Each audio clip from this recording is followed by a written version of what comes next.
বুড়ি কাকি।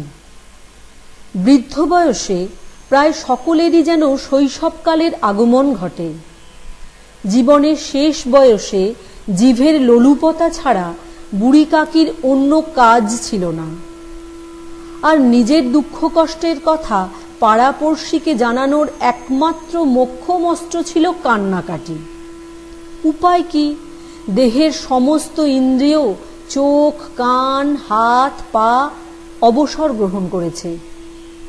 রাত দিন মাটিতেই পড়ে থাকত। আর বাড়ির কেউ তার মতের বিরুদ্ধে গেলে, কিংবা খাবার সময় উতরে গেলে, অথবা বাজার থেকে ভালো মন্দ খাবার এলে ওর কপালে না জুটলে কেঁদে ভাসানো ছাড়া উপায়টাই বাকি। আর তার কান্নাকাটিও খুব মামুলি ধরনের নাকি কান্না নয়, রীতিমতো কপাল চাপড়ে গলা ফাটিয়ে পাড়া জাগানো কান্না। তার স্বামী দেবতাও অনেক কাল আগেই গত হয়েছেন। ভরা বয়সের ছেলেটাও হঠাৎ মরে গেল। এখন এক ভাসুরপো ছাড়া তার কেউ নেই। সেই ভাসুরপোর নামেই সব সম্পত্তি লিখে দিয়েছে। সম্পত্তি লেখানোর সময় সে অনেক প্রতিজ্ঞা করেছিল। অবশ্য ও ধরনের অনেক বড় বড় আশা আরকাটির দালালরাও কুলিদের দিয়ে থাকে। আজ পর্যন্ত সেই সম্পত্তি থেকে বছরে কম করেও 150-200 টাকা আয় হয়। তা সত্ত্বেও বুড়ির ভরপেট খাওয়াও দুষ্কর। এই অবহেলার জন্য বুড়ির ভাসুরপো পণ্ডিত বুদ্ধিরামই দায়ী, না তার গিন্নি শ্রীমতী রূপার দোষ, তা নিরূপণ করা সহজসাধ্য নয়। অবশ্য বুদ্ধিরাম মানুষ হিসাবে চলনসই, তবে লেজে পা পড়লে ছেড়ে কথা কইবার পাত্র নয়। শ্রীমতী রূপারানীর মেজাজ তীক্ষ্ণ হলেও ধর্মভীরু।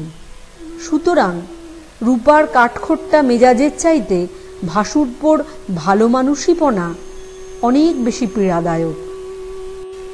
এই রকম অত্যাচারের জন্য মাঝে মধ্যেই বুদ্ধিরাম অনুশোচনা করত।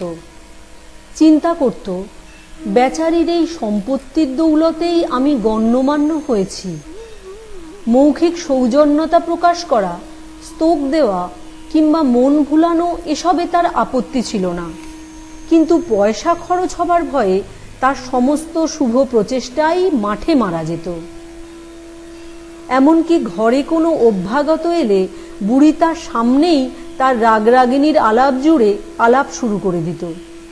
আর বুদ্ধিরামের তখন বুদ্ধি বিবেচনা লোপ পেয়ে যেত।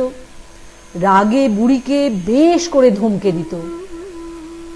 বৃদ্ধ বৃদ্ধাদের উপর এক প্রকার জাত আক্রোশ ছেলেবেলায় সকলেরই থাকে। তার উপর আবার বাপ মায়ের এরকম কাণ্ড কারখানা দেখে বেশি প্রশ্রয়ের প্রভাবে বুড়িকে জ্বালিয়ে মারে। কেউ চিমটি কেটে পালায়, কেউ কুলকুচি জল বুড়ির গায়ে ছিটিয়ে দেয়।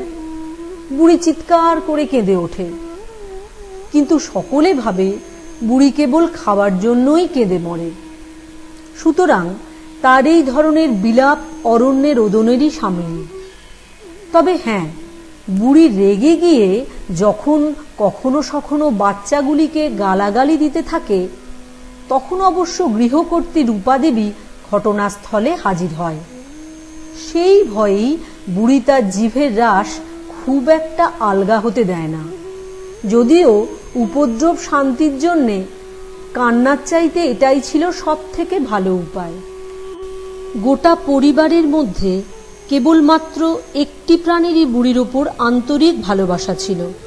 সে হচ্ছে বুদ্ধিরামের ছোট মেয়ে লার্লি।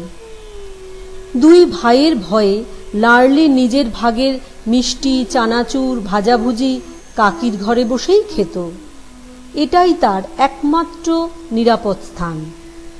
যদিও বুড়ির লোলুপ দৃষ্টির কোপে পড়ে ভাগের কিছু দিতে হতো, তা হলেও তা ভাইগুলোর মতো অন্যায় জুলুম নয়। তাই নিজেদের আত্মরক্ষা ও স্বার্থরক্ষার অনুকূলে উভয়ের মধ্যে একটা নির্ভেজাল সহানুভূতি ও ভালোবাসার সঞ্চার হয়েছিল। রাত্রিবেলা বুদ্ধিরামের বাড়িতে উৎসবের সানাই বাজছে। গ্রামের ছেলের দল অবাক হয়ে গান শুনছে, অতিথি অভ্যাগতরা খাটিয়ায় শুয়ে বিশ্রাম করছে, নাপিতরা দলাইমালাই করে দিচ্ছে, তাদের কাছে দাঁড়িয়ে ভাটেরা পদাবলী শোনাচ্ছে। সমজদার অতিথিদের বাহ বাহ শুনে ভাট খুশিতে ডগমগ। মনে হচ্ছে এই তারিফের প্রকৃত অধিকারী সেই। দু একজন ইংরেজি পড়া যুবক রয়েছে, তারা এই ব্যাপারে একদম উদাসীন। আজ বুদ্ধিরামের বড় ছেলে সুখরামের তিলক উৎসব।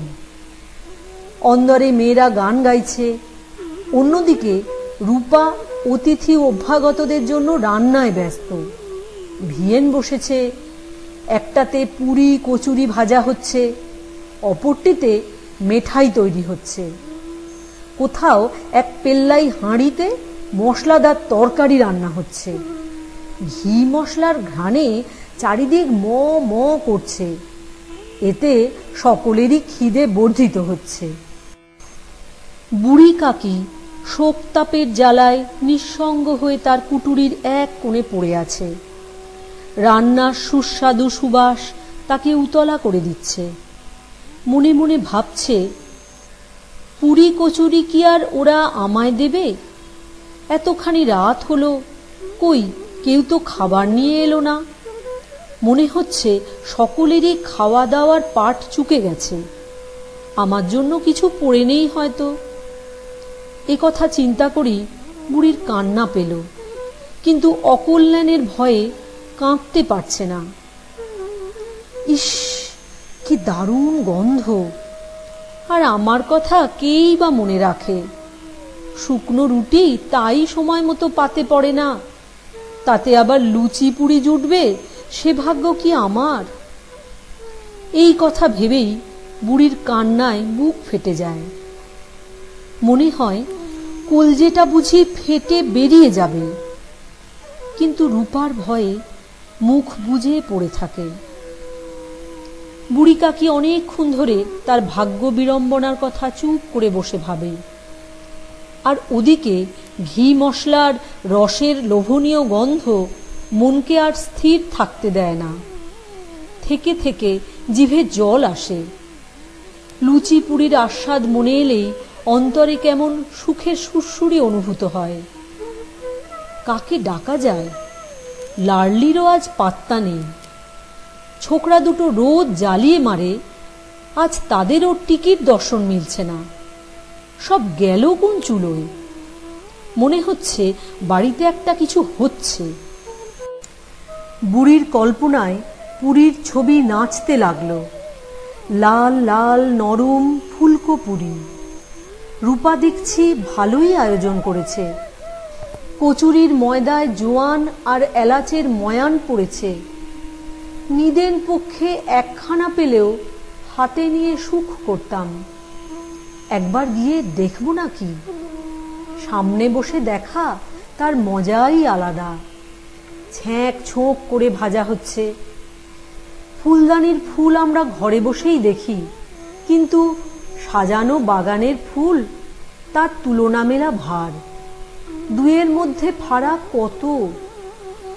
7-5 ভাবতে ভাবতে বুড়ি উবু হয়ে বসে হাতে ভর দিয়ে অতি কষ্টে চৌকাঠ পেরিয়ে ধীরে ধীরে হামাগুড়ির মতো করে এগিয়ে ভিয়েনের কড়াইয়ের পাশে গিয়ে বসল।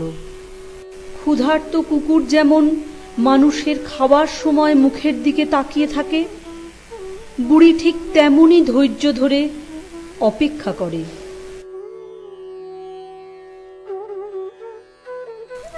রূপার আজ কাজের অন্ত নেই।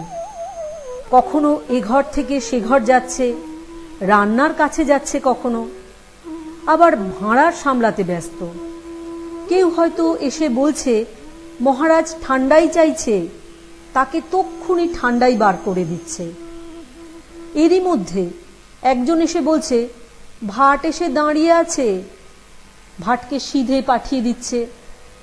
আর একজন এসে হাজির, কিনা রান্নার তো এখনো দেরি আছে, ঢোল মন্দিরাটা দাও না, একটু বাজাই। বেচারি একলা মেয়ে মানুষ হয়েও এক হাতে সব কিছুই তদারক করছে, হিমশিম খেয়ে যাচ্ছে। এই অস্থিরতায় উত্তপ্ত হয়ে অতিষ্ঠ হয়ে উঠেছে। রাগ করবে কখন, মরবার ফুরসতও নেই। রাগারাগি করাটাও শোভনীয় নয়।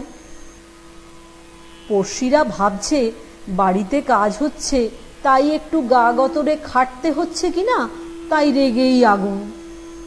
তেষ্টায় ছাতি ফেটে যাচ্ছে, গরমে অস্থির, তাই একটু অবসর পাচ্ছে না যে একটু গলায় জল ঢালবে বা পাখাটা নিয়ে বসবে। আবার এ ভয়ও আছে, চোখের আড়াল হলেই জিনিসপত্র নয় ছয় হয়ে যায় যদি।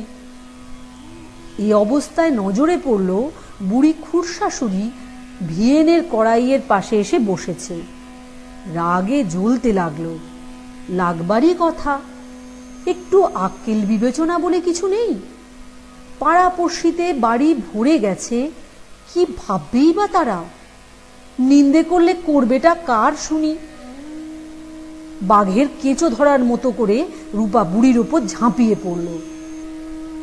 দুহাত ঝাঁকুনি দিয়ে বলে, পেটে আগুন লেগে গেছে নাকি? উফ, বাপ রে বাপ, পেট না রাবণের চিতা! কতবার বলেছি ঘর ছেড়ে বেরোবে না, ঘরে দম বন্ধ হয়ে মরছো নাকি? এখনো অতিথি অভ্যাগতদের খাওয়া হলো না, ঠাকুরের ভোগ দেওয়া হয়নি, এরই মধ্যে তোমার পেট জ্বলছে, জিভ দিয়ে লাল ঝরছে। অমন জিভ আগুন দিয়ে জ্বালিয়ে দিতে হয়। সারাদিন না খেতে পেলে না জানি কার হাঁড়িতে গিয়ে মুখ দেবে। পাড়ার লোক দেখলে বলবে যে না খেতে পেয়েই বুড়িটা এমন খাবার জন্য ছোক ছোক করে। ডাইনি মরেও না, মাচাও ছাড়ে না, গোষ্ঠীর নাম ডোবাবে। পাড়া শুদ্ধ লোকের সামনে নাক কান কাটবে, তবে চিতায় উঠবে। শোনো, ভালো চাও তো চুপ করে ঘরে বসে থাকো, বাড়ির সবাই যখন খেতে বসবে তুমি পাবে তখন। তুমি এমন কিছু ঠাকরুন নও যে কেউ মুখে জল দিক আর না দিক তোমার পুজো আগে সারতে হবে। বুড়ির মুখে কোনো রা নেই, কাঁদলও না একটু, ঘাড় হেঁট করেই রইল। চুপচাপ হামা টেনে নিজের ঘরে গিয়ে ঢুকল। আঘাত কঠোর এবং এমন রুক্ষ ধরনের ছিল যে সেই কর্কশ ভাষণের চুম্বক শক্তি বুড়ির সমগ্র প্রতিরোধ শক্তি নিমেষেই গ্রাস করে ফেলল। নদীতে ধস নামলে তীরের বড় পাথরের চাই যখন ঝপাং করে জলে পড়ে, তখন সব জল সেই জায়গায় দৌড়য়। বুড়ির সারা মগজ জুড়ে এখন বউয়ের বকুনির শব্দ। খাবার তৈরি, পরিবেশনের প্রস্তুতির পর্ব চলছে। সারা উঠোনে পাতা পড়েছে। অতিথি অভ্যাগতরা খেতে বসে পড়লেন। মেয়েরা সব জেওনার গীত গাইতে শুরু করে দিয়েছে। মেহমানদের সাথে যেসব নাপিত, কাহার, চাকর বাকর এসেছিল তারাও বসেছে একটু দূরে, কিন্তু একই পংক্তি, কাজেই আগে উঠতে পারবে না। এটাই শিষ্টাচার। অতিথিদের মধ্যে যারা একটু শিক্ষিত তারা লোকজনদের বিলম্বে ভোজন নিয়ে একটু বিরূপতা প্রকাশ করছেন। একসঙ্গে উঠব বলে এই যে অহেতুক অপেক্ষা করার সাবেক প্রথার কোনো মাথামুন্ডু খুঁজে পাচ্ছে না। ঘরে ঢুকে কাকি বুড়ির মন ঘেন্নায় ভরে গেল। ভাবতে লাগলো, ছি ছি, আমি কোথা থেকে কোথায় নেমেছি। রূপার উপর একটুও রাগ হলো না। নিজের অধৈর্যের কথা চিন্তা করে লজ্জিত হলো। সত্যিই তো, অতিথি অভ্যাগতদের এখনো খাওয়া হয়নি, বাড়ির লোক খায় কি করে? আমার এতটুকুও তর্স হইল না। লোক হাসাতে গেলাম, কি ঘেন্নার কথা। আর নড়ছি না, কেউ ডাকতে না এলে আর যাব না। মনে মনে প্রতিজ্ঞা করে বুড়ি বসে রইল। কখন তার ডাক আসবে তারই ভিতরে ভিতরে প্রতীক্ষায় আকুল হয়ে উঠছে। ঘিয়ে সুস্বাদু গন্ধে মন আর বাগ মানে না। যতই মনকে বোঝায় ততই অধীর হয়ে ওঠে। প্রতি মুহূর্ত যেন এক যুগের মতো দীর্ঘ হয়ে যায়। এতক্ষণে নিশ্চয়ই পাত পড়ে গেছে। কুটুমরা সব এসে গেছে। নাপিত সকলকে হাত পা ধোবার জল দিচ্ছে। এবার মনে হয় সকলে খেতে বসেছে। জেওনার গান শুরু হয়ে গেছে। ভাবতে ভাবতে বুড়ি মনকে ভোলানোর জন্য একটু শুয়ে পড়ে। আবার ভাবে, গাইতে গাইতে বুঝি দেরি হয়ে যাচ্ছে। কই কারো সাড়া পাচ্ছি না তো। এতক্ষণ কি আর কারো খেতে লাগে? তাহলে বোধহয় সবার খাওয়া হয়ে গেছে। কই কেউ তো ডাকতে এলো না। কে জানে ডাকবে কিনা। রূপা রেগে আছে, হয়তো ভাবছে ডাকতে হবে কেন, কুটুম নাকি? ঘরের লোক খিদে পেলে নিজেই আসবে। বুড়ি যাবার জন্য উঠে বসে। মনে মনে কল্পনা করে, আর কি 1 মিনিটের মধ্যেই লুচি পুরি মশলাদার তরকারি পাতে পড়বে। জিভে জল ভরে আসে। মনে মনে নানান ভাবে আস্বাদ নেয়।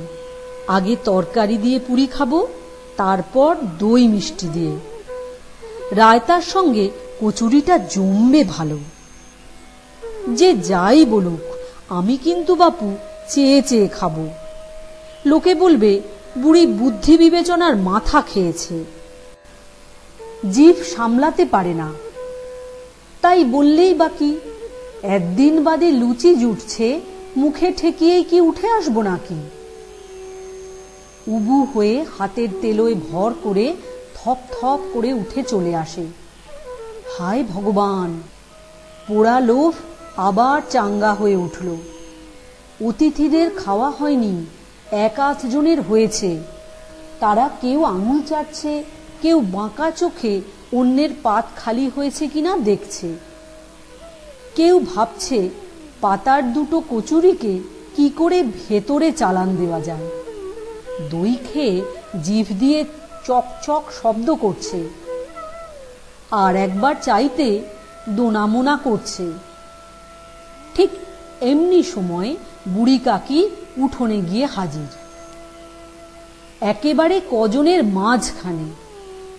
তারা চমকে পাত ছেড়ে উঠে দাঁড়ায়, শোরগোল করে ওঠে, আরে বাবা, এ বুড়িটা কে রে? এলো কোত্থেকে? দেখো কাউকে না ছুঁয়ে দেয়। কাকিকে দেখে বুদ্ধিরামের মাথায় আগুন জ্বলে ওঠে। পুরীর থালা নিয়ে পরিবেশন করতে যাচ্ছিল। থালাখানা সেইখানে রেখে দিয়ে রক্তখেকো মহাজন তার গা ঢাকা দেওয়া জোচ্চোর খাতক দেখলে যেমন ক্যাঁক করে টুঁটি টিপে ধরে, হুবহু তেমনি করে লাফ দিয়ে এসে সে বুড়ি কাকির 2 হাত ধরে হ্যাঁচড়াতে হ্যাঁচড়াতে নিয়ে গিয়ে অন্ধকার ঘরের ভেতর আছাড় মেরে ফেলে দেয়। বুড়ির আশায় সাজানো বাগান ঝড়ে তছনছ হয়ে গেল। অতিথিদের খাওয়া দাওয়া শেষ হলো। তারাও একে একে বিদায় নিল। বাড়ির সকলের খাওয়ার পর্ব সমাপ্ত হলো। বাজনাদার ধোপা মুচিদের খাওয়া শেষ। কিন্তু হতভাগ্য বুড়িকে কেউ ডাকতে এলো না। বুদ্ধিরাম এবং রূপা দুজনেই স্থির করেছিল যে বুড়ির নির্লজ্জতার শাস্তি হওয়া দরকার। তার বৃদ্ধ বয়সে অথর্ব দশা এবং বুদ্ধিভ্রষ্টতার কথা চিন্তা করে মনে কোনো অনুকম্পা জাগল না। ছোট্ট মেয়ে লার্লির বুকের মধ্যে বুড়ির জন্য মুচড়ে একটা অব্যক্ত ব্যথা হতে লাগল। বেচারি লার্লির বুড়ির ওপর একটা আন্তরিক টান ছিল। ওর মনটা ভারী নরম। বালিকা সুলভ কোনো চপলতার চিহ্ন তার মধ্যে ছিল না। আজ এই আনন্দের দিনে তার বাবা মা দুবার যেভাবে বুড়িকে হিচড়ে টেনে নিয়ে গেল, তাতে তার কচি মনে বড্ড লেগেছে। এই নির্দয়তার জন্য মা বাবার প্রতি মনটা অত্যন্ত বিরূপ ছিল। কি হতো কটা পুরি কাকিকে দিলে? নেমন্তন্নের লোকেরা কি সবগুলোই খাবে? আর তাদের আগে বুড়ি মানুষকে 2টো দিলে কি এমন মহাভারত অশুদ্ধ হয়ে যেত? ভেবেছিল কাকির কাছে গিয়ে একটু আদর করবে, প্রবোধ দেবে। কিন্তু মায়ের ভয়ে তা পারেনি। সে তার ভাগের পুরি সবকটা না খেয়ে পুতুলের বাক্সে রেখে দিল কাকিকে দেবে বলে। মনে মনে সে অধীর হয়ে ওঠে, বুড়ি কাকিকে আমি ডাকলেই উঠে বসবে। তারপর পুরি দেখে বুড়ির কি আনন্দই না হবে, আমায় কত আদর করবে।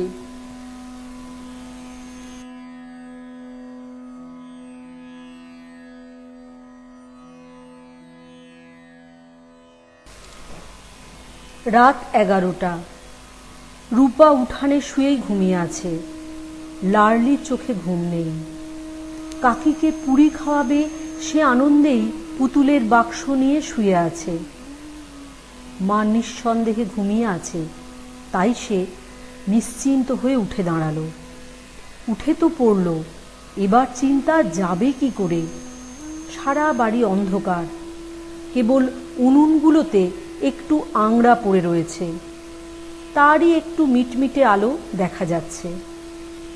উনুনের পাশে একটা কুকুর শুয়ে ঘুমিয়েছিল। উঠোনের ওপাশে নিম গাছের দিকে লার্লির চোখ পড়ল।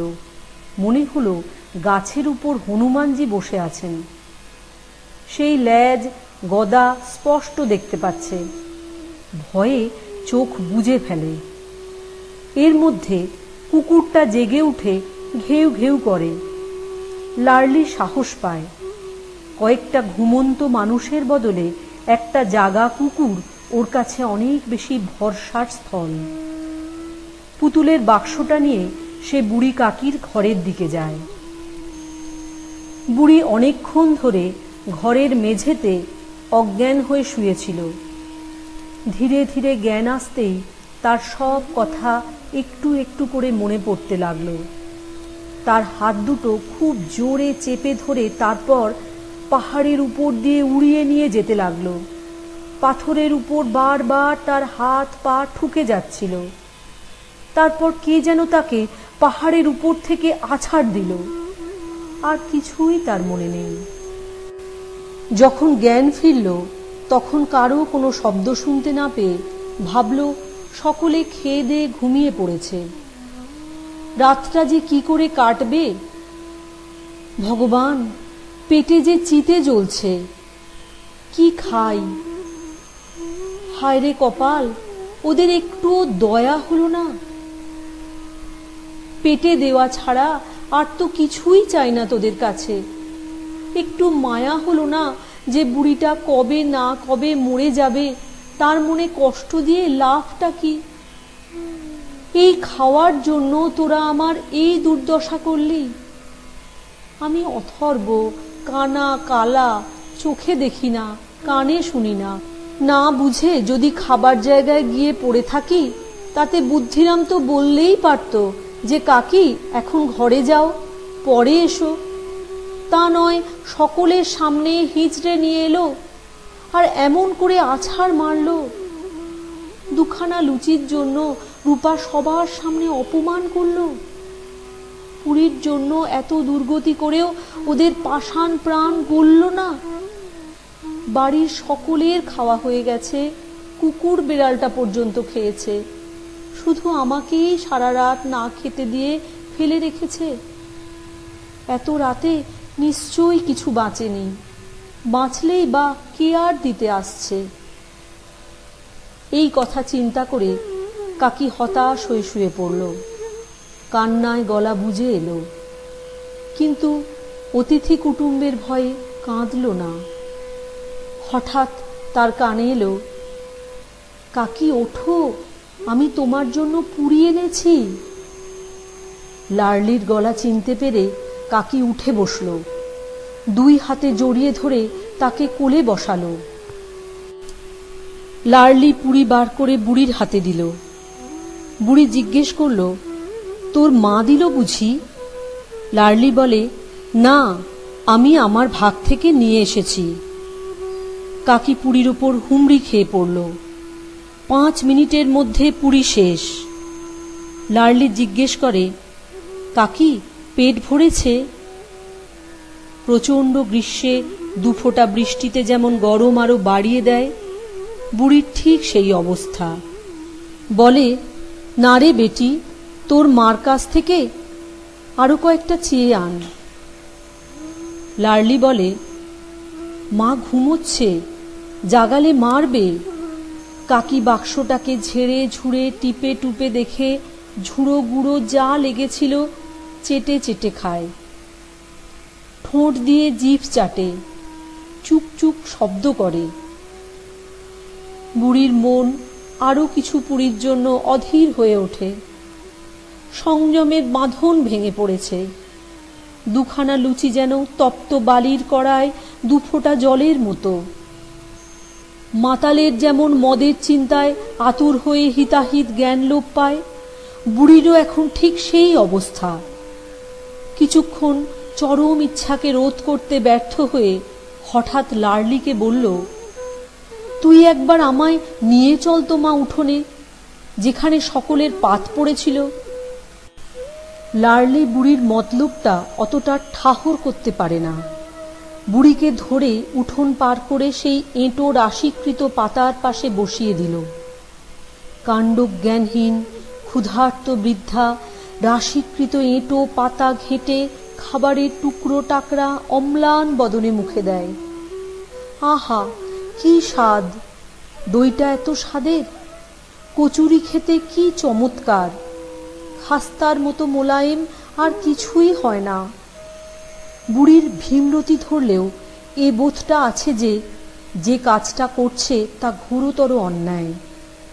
আমি অন্যের এঁটো পাতা চাটছি, কিন্তু বার্ধক্যই হচ্ছে অন্তিম লালসার কাল।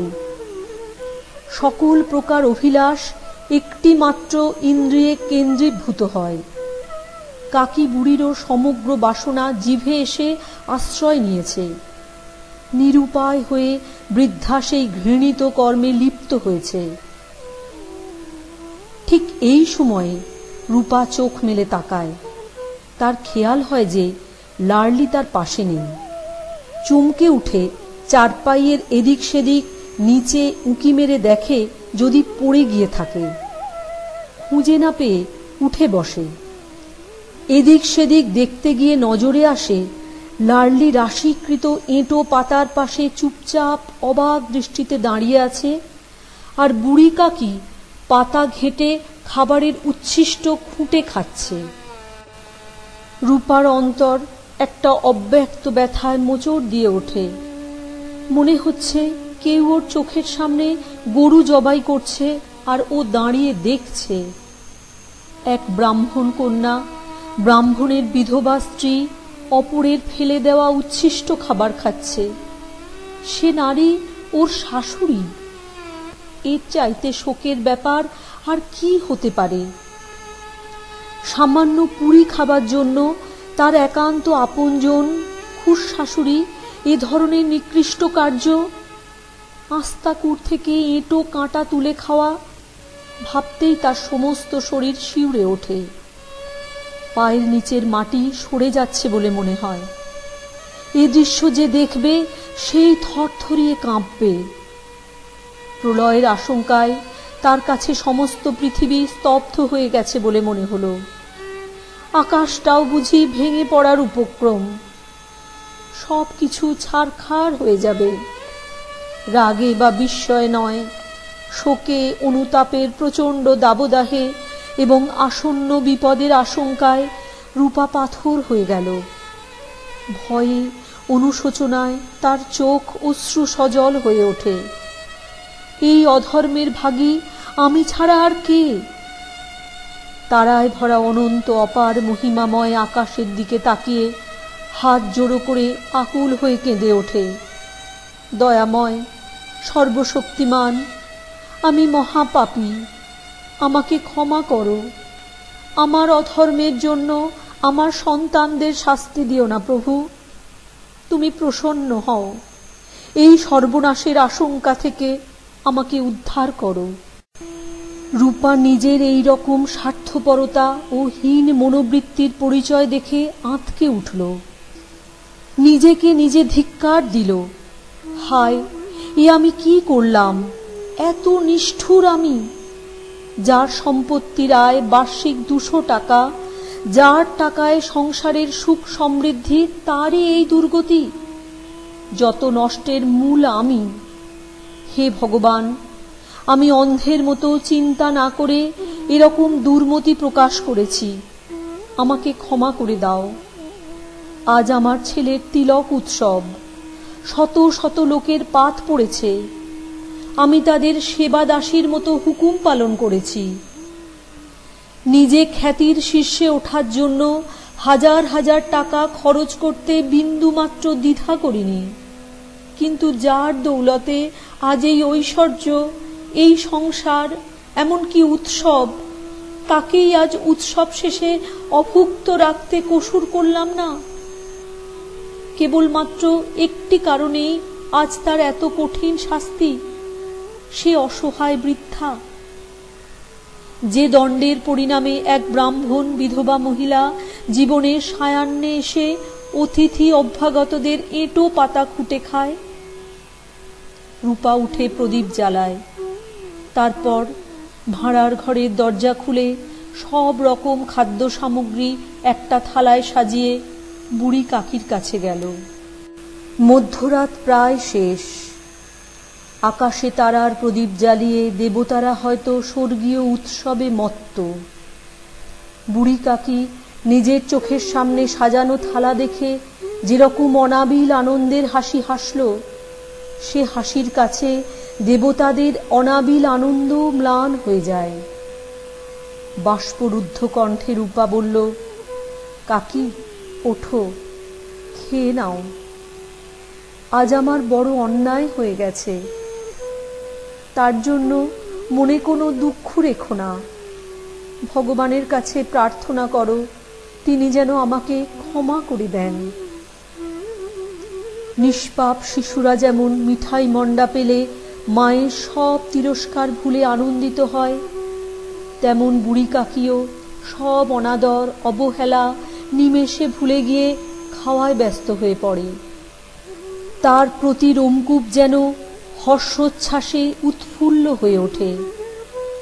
চোখ মুখ একটা অকৃত্রিম কল্যাণ কামনার আলোক ছটায় উজ্জ্বল হয়ে ওঠে, আর রূপার চোখে ভেসে ওঠে এক অনাবিল স্বর্গীয় সুষমা।